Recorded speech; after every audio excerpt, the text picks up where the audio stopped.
Bonjour à tous. Un exercice ici sur le calcul d'une limite, la limite d'une suite.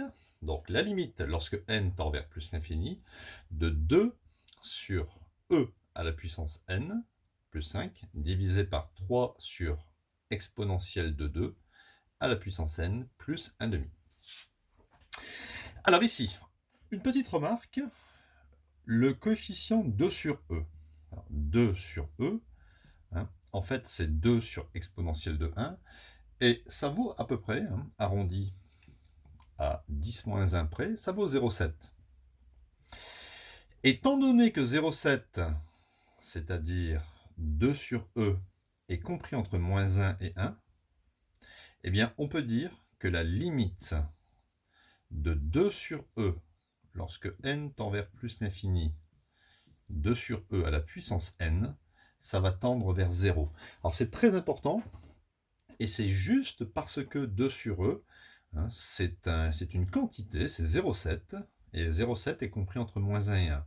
Quand on le met à la puissance très grand, n devient très très grand, ça tend vers 0. Donc ce terme-ci tend vers 0. Voyons au dénominateur 3 sur E2. 3 sur E2, si on le tape à la calculette, à 10 moins 1 près, arrondi à un chiffre après la virgule, ça fait 0,4. Et il est évident que 0,4, c'est compris entre moins 1 et 1. Donc, 3 sur E2, c'est compris entre moins 1 et plus 1. Et donc, la limite de 3 sur E2 à la puissance n, lorsque n tend vers plus l'infini, ça va tendre aussi vers 0, pour les mêmes raisons que ce qu'on a fait ici.